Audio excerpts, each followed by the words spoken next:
this is the best I've ever felt in my life, right? And that not just attributed to my physical health, but my mental health, as well as how efficient I'm able to be in the things that I'm doing. Assalamu alaikum. If you're a working professional who has multiple side projects, businesses, everything else, and you feel like it's impossible to find the time to get in shape, inshallah, today, Brother Mahdi and I are going to share his story, which is going to inspire you and show you what's possible because he is exactly that working professional, multiple different businesses, side projects, everything else, in addition to a full-time job. He's also married. So, mashallah, I'm super, super proud of this brother for taking a step up and losing the belly, getting a nice flat stomach in just 8 weeks. And then, mashallah, I think we're in week 9 or 10 now, and he's almost getting abs now. And I'm sure that by the 12-week mark, he's going to be shredded, inshallah. So, I'm pumped, man. Brother Mahdi, how are we doing today?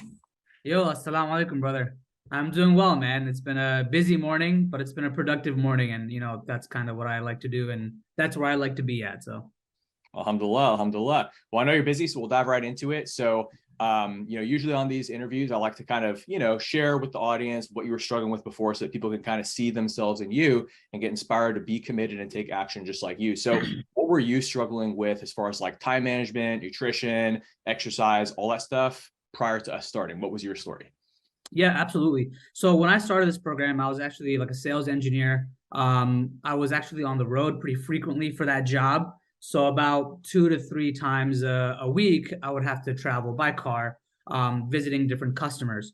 On top of that, obviously I have other priorities in life. I was working some side businesses, like I mentioned. So I do like photography, wedding photography, family portraiture. Also started a halal beef jerky business. So was trying to get that off the ground.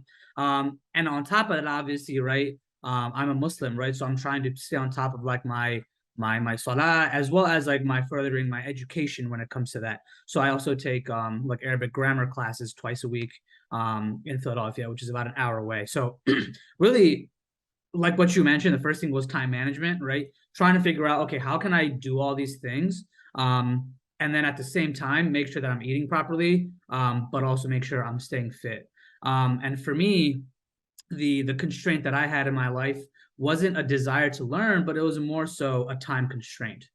So I knew that, if I dedicated X a number of hours a week, I could figure out how to do all these things. I could figure out, what training exercise I need to do, what kind of a diet I need to follow. But for me, it really depends on what you value and what price value you give to those things. And for me, time was something that I really valued, and I needed more of that so I could spend it doing other things. So what I was really looking for was a resource and a program, and a community where I could simply just be given those things, that information, and all I would have to do is execute on those things.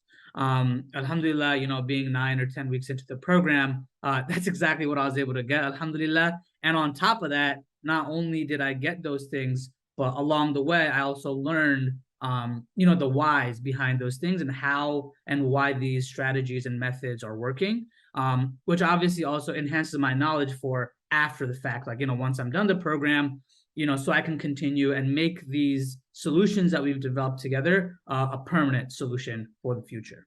Alhamdulillah. Well, I'm happy to hear all of that. And, that's what we aim to do. So, alhamdulillah, and it's really a credit to you, man, because you showed up and you did the work and you hit the roadblocks, but still overcame them and communicated when things went wrong. Or like, for instance, when you were kind of struggling with the meal prep, you're like, hey guys, I'm going to hold myself accountable here about that. Right. Or like, Yep. any different obstacle that you face. So that's huge credit to you. And then you also were very good with communicating, like, here's what I want. Because once you got motivated, you got in momentum, you're like, okay, cool, man, let's add this. Let's add this. Can we add this like cardio day here? So mashallah, you start with just like, okay, cool, let's do 3 days, build momentum. And then you're like, all right, cool, I'm in momentum now. Let's do this.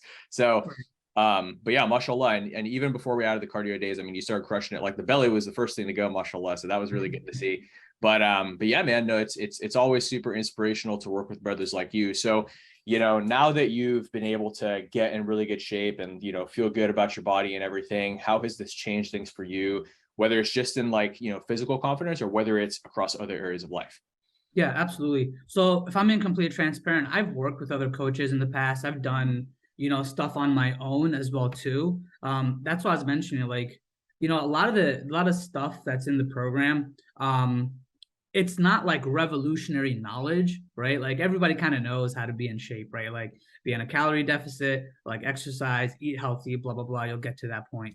But really, it's about, do you have a structure in your life that's holding you accountable, and it's ensuring that you're doing these things on a consistent basis.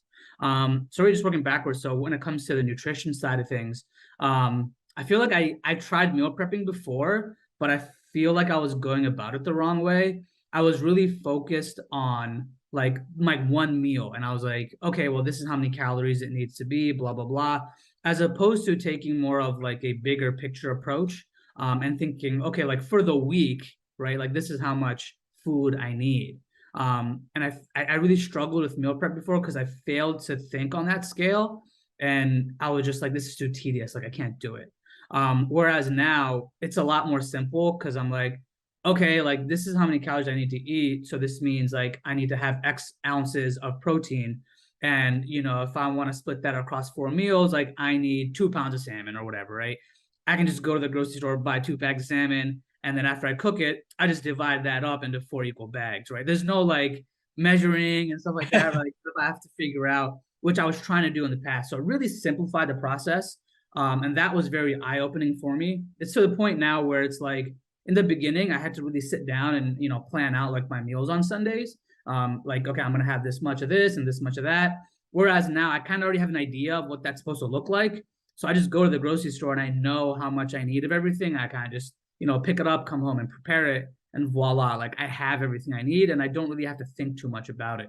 Um, it's been a really big game changer, not just for me, but also for my wife, like I mentioned. So you mentioned, I'm married. So it's also like making things easier for her, right? Because she's not having to cook separate foods. We're also eating healthy foods together, right? So it's also helping on that side of things. Alhamdulillah, alhamdulillah. Yeah, absolutely. And it gets me excited to see that like you stuck through that initial uncomfortable period the first couple of weeks to figure out like, here's my ideal meal prep. And now you're in momentum where it's like a totally automatic process. And it's not like it's discussing food because the wife likes it too. So mashallah. Right. Yeah. And that was one thing that that was pretty cool, was to see like your different meal prep pictures too, like all your salmon recipes, and then mashallah getting the beef jerky off the ground. So dude, you've come a long way, mashallah, and this is only the beginning. So I'm pumped, alhamdulillah. So what are some lessons that you've learned from this process, like about yourself, maybe mentally, or even just basic things? I mean, you've already mentioned the meal prep was a lesson, but what are maybe some key takeaways you've had just from the last couple of weeks of working together that has really helped you in your life that you feel would be helpful to people listening? Yeah, absolutely. An area that I struggle with, and I feel like a lot of people struggle in this area, is consistency. So a lot of people, when they kind of get motivated, they get super motivated and they're willing to put in the work. It usually generally lasts maybe a month, 2 months, 3 months. And the reason I believe that happens is because they're not able to properly identify what their motivators are. So, during the initial consultation call that we discussed, we were able to talk through those things. And it was very eye-opening for me because it's stuff that you don't really think about. I didn't think about these things before, and it's a lot of subconscious stuff. But what I did was, there were days I had, there were weeks when I didn't follow the meal plan and training 100%, right? I'm human, right? It happens. We're all humans. But I think what happens is a lot of people get to that point and they fall off and they're like, oh man, right? I can't do this, right? It's not for me, right? Just look, I can't. But that's like the make or break point, right? That's where you really have to like, talk to yourself and tell yourself like, no, this happens. I'm only human. I'm going to get back up and we're just going to try again.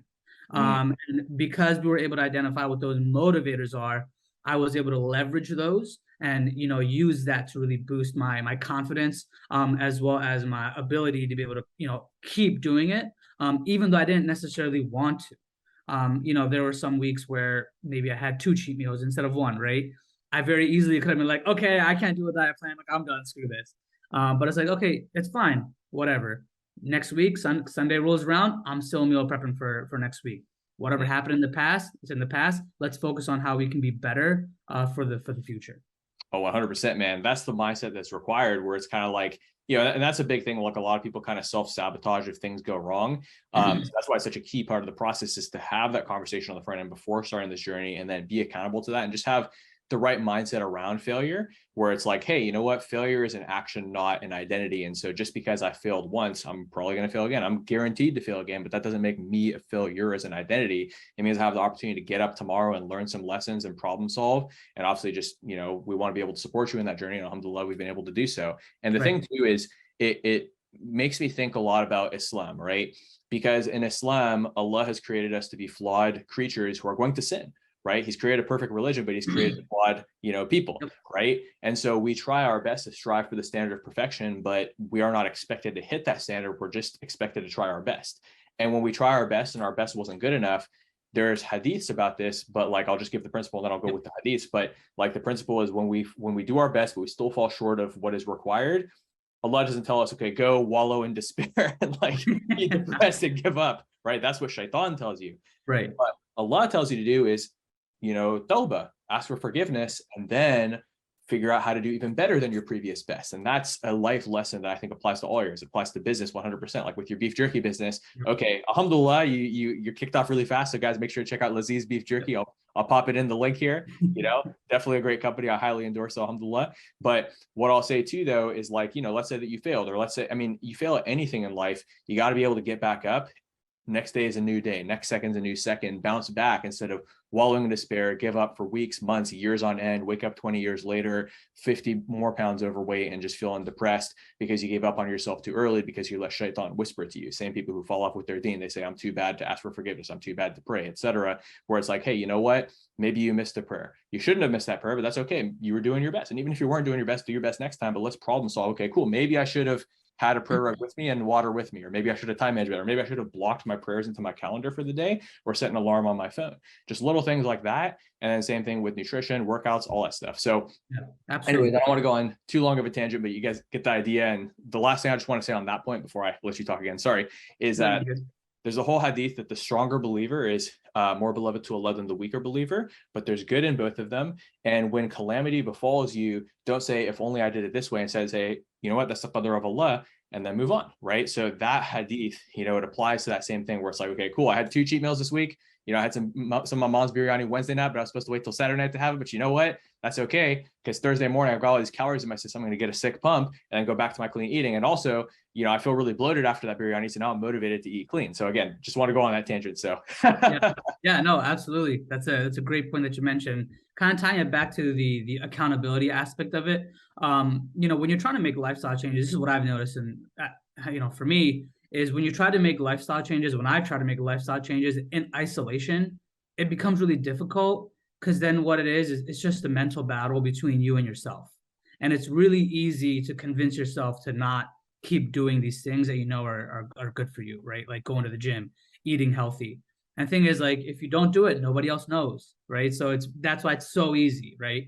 Alhamdulillah, with like that third component of this program, which is the community aspect that we have, you know, I try to utilize that to, like you mentioned, to the most I could, and I held myself accountable just by posting in there and letting people know where I'm struggling, right? And I think that's where the community really thrives, because a lot of people do this too, where it's not just about sharing the progress and the good times, right? But it's about, you know, letting your brothers know, like, yo, I'm really struggling with this, and this is my action plan for it, and I'm posting in here so that, you know, you guys can hold me accountable, right? So I did that with the diet stuff.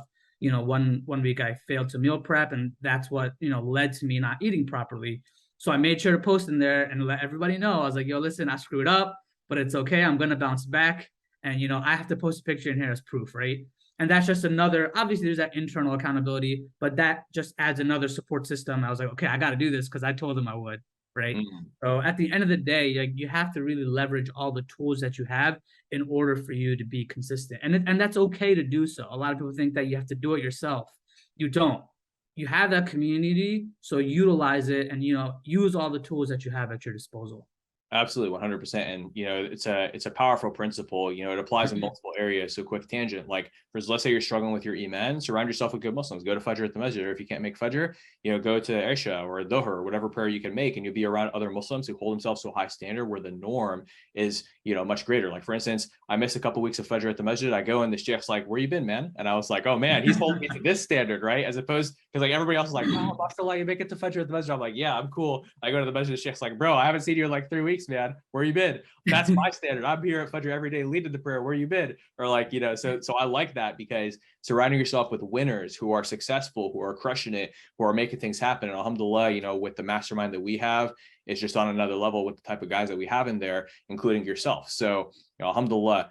But yeah, man, so that's huge, man. Well, I appreciate the lessons. And of course, if there's any other lessons, let me know. But the one thing I want to ask you too is, for somebody who's watching this right now, and maybe they've seen some of my other testimonial videos, maybe they just discovered me through the tahajjud video that's going viral right now, or whatever, you know, other random video they found. Maybe they're sitting in the UK, you know, maybe not living in the best area, or maybe living in a great area, or maybe they're a businessman in the US who's been following me from the beginning. They've been watching everything, but for some reason, this person's sitting on the fence. They're like, man, the holidays are coming up, the weekend's coming up, maybe next Monday, maybe this next Monday, maybe I'll have a travel trip coming up, whatever it may be. But every day does feel like an uphill battle. You know, I have to take so much coffee to make it through the day. I know I could be doing better. I feel disappointed with what I see in the mirror. The person who's sitting on the fence who wants to do this, but somehow they're having a mental block, maybe some of the same mental blocks that you and every other brother who did decide to commit has. What would you say to that guy who's got that mental block, who's sitting on the fence, needs a little bit of encouragement just to get started so that he can stop feeling regret and start feeling success? Yeah, absolutely. I got a couple things. So the first thing I want to say, and I'm being completely honest here, efficient I'm able to be in the things that I'm doing. You know, there may have been times in my life where maybe I was in better physical shape. For example, middle school, right? I was scrawny, but I was very, very lean, right? But again, just physically, I was in that state, right? But this is truly, I think, in my life where I feel like I have a balance between all the different things that I'm trying to do and accomplish. It's not just solely focused on my professional life, my personal life, you know, but everything really is alhamdulillah flowing together. And when it comes to someone who's on the fence, a lot of people, and myself included, we have these limiting beliefs that we say that I don't have enough time, I don't have enough money, I don't have enough abilities to cook, right? All these things. And I used to say the same thing. Sometimes I tell myself the same things now, right? These limiting beliefs, they can come back. But quite frankly, at the end of the day, like, it is what it is. They're just limiting beliefs. These are beliefs that are just holding you back from doing what's possible. And really, the possibilities are endless. I really don't believe that, you know, people can't afford something like this. I don't believe that people can't make time for these things, right? Because at the end of the day, it's all about what you prioritize. So, and that's a mindset shift that I've really tried to make in my personal life. When it comes to doing things, if I told myself, you know, I couldn't work a professional 9 to 5, do 2 businesses, eat properly and exercise, then I probably couldn't, right? But I told myself, like, no, I can do this. I can make time for it, right? We all have the same 24 hours that Elon Musk has, and look at what he's doing, right? Now, obviously, the amount of resources that he has are different, but that's exactly that, right? So you have to utilize the resources that you have, right? Like, for example, if it's a financial thing, right?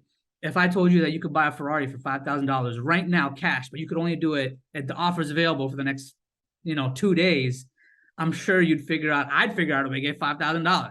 You know what I mean? So really, it goes to show how much do you really value this, and how much do you really want to make this lifestyle change? Because if you don't, then you're not going to figure out a way to do it. But if you really want this, and it's a question that you need to ask yourself, do I really want this? Do I really want this for the long term? Not a short term thing. I'm not looking for a program for 3 months, for 6 months, and then I'm going to go back to how I used to be. Do I want to make a lifestyle change? And if you really want to make a lifestyle change, you'll figure it out. Like, I don't need to tell you to join, not to join. You yourself will figure out how to do it because you prioritize it to that degree. So that's really, really, you know, the question that I have for people on the fence is, that's what you need to ask yourself. How badly do you really want this? Because if you want it bad enough, you'll figure it out.